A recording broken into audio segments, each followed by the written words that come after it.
मैं पढ़ रहा हूँ ना माँ, मुझे अभी डिस्टर्ब मत करो, तू आके देख ले।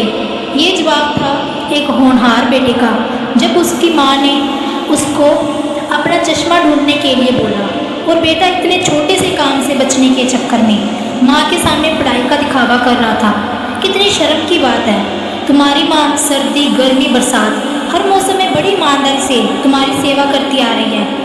पता नहीं तुम उसके सपनों वाला अधिकारी कभी बनोगे या शायद नहीं बन पाओगे, लेकिन तुम्हारी सेवा के प्रति तुम्हारी माँ के काम काज देख देख के लगता है कि जैसे तुम आज की तारीख में तुम्हारे घर के एक बहुत बड़े अधिकारी हो। तुम्हें पलट के ये जवाब देने में सिर्फ 3 सेकंड लगती है कि माँ मैं पढ़ रहा हूँ। बेटा इस लाइन को ना थोड़ा सा करेक्ट कर लो। हिम्मत है तो जैसा तुम पीठ पीछे कर रहे हो ना वैसा बताओ। बोलो कि माँ तुझे एक बात बताऊँ, मैं तेरे सपनों वाला अधिकारी कभी नहीं बन पाऊँगा, क्योंकि मैं पढ़ाई नहीं बल्कि पढ़ाई का ढोंग कर रहा हूँ। और तब पता है तुम्हारी माँ का अगले दिन से क्या रिएक्शन होगा? कभी सोचा कभी? कुछ रिएक्शन नहीं होगा।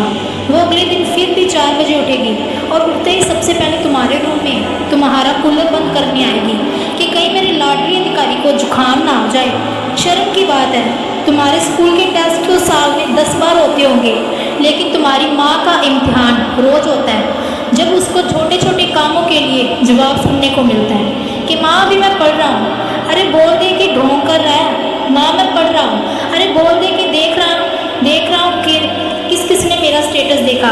माँ मैं पढ़ रहा हूँ। अरे बोल दो अधिकारी साहब कि तुम किताब को सामने रख के मधुर सपने में खोए हुए हो। तुम्हारी माँ के सपने सिर्फ और सिर्फ तुम्हारी सफलता तक ही सीमित होकर रह गए हैं। अगर वो खाना बनाती है तो भी यही सोचती है कि पिछले हफ्ते लाडले का पेट खराब हो गया था, अब कहीं ना हो जाए। जब बगल वाली आंटी का लाडला तुमसे 2 नंबर भी ज़्यादा लाता है तो तुम्हारी माँ सबसे ज़्यादा खुद को कोसती है कि अगर मैं अपने लाडले को बादाम पिछले मंथ से ही देना चालू कर देती तो शायद आज मुझे खुद अपने बच्चे के सामने उसके बच्चे की बड़ाई ना करनी पड़ती। अरे तुम तो स्कूल में जाके रेबूट हो जाते हो, कल के टेस्ट में क्या हुआ था भूल जाते हो, लेकिन तुम्हारी माँ तुम्हारे फ्यूचर की टेंशन में फंसती जाती है। तुम्हें क्या लगता है तुम बहुत ज़्यादा स्मार्ट हो?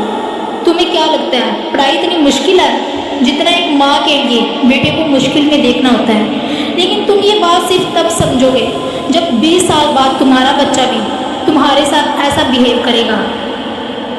लेकिन तब तुम चाह के भी आज की तारीख में वापस नहीं आ पाओगे। और उस वक्त एक तरफ तुम्हारी बूढ़ी माँ होगी जो चारपाई पर दवा लेके लेटी होगी और एक तरफ तुम्हारा बच्चा होगा जो बिल्कुल तुम पे गया होगा। अगर मेरी बातें मेरी जितनी तुम्हें भी बुरी लग रही है ना तो आइंदा ये मत बोलना कि माँ मैं पढ़ रहा हूँ, तू देख ले अपना काम। क्योंकि तू अपने आप से पूछ कि तू पढ़ता कितना है और सोशल मीडिया कितना चलाता है। क्या ये पढ़ाई, ये किताबें तुम्हारी माँ के विश्वास से ज़्यादा बड़ी हैं? तुम्हें पता नहीं है जब तुम पैदा हुए थे तो घर में बहुत खुशी मनाई गई थी।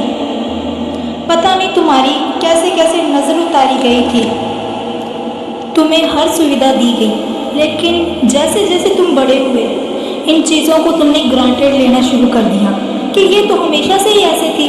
तुम क्यों नहीं समझने की कोशिश करते कि तुम अपनी माँ के सपनों वाला सक्सेसफुल इंसान सच में बन सकती हो? तुम क्यों नहीं समझते कि तुम अपनी माँ को घर के इतने सारे काम से जल्दी रिटायर करके उनकी बची हुई ज़िंदगी को आराम से कटवा सकते हो? याद रखना मेरे दोस्त, वो अपने लाडले से प्यार करती है, वो नौकर नहीं है तुम्हारी। अगर वो जिम्मेदारी ले रही है तो तुम भी कुछ बड़ा करने की जिम्मेदारी लो। अरे कम से कम इतना तो कर सकते हो कि झूठ बोलकर धोखा मत दो। हर एक सक्सेसफुल इंसान के पीछे एक औरत का हाथ होता है और वो हाथ है तुम्हारी माँ का, जिसका खून तुम्हारे शरीर में दौड़ रहा है। उसको कभी फीका मत पड़ने देना।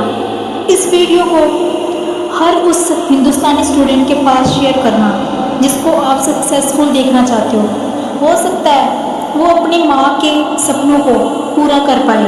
जय हिंद, वंदे मातरम।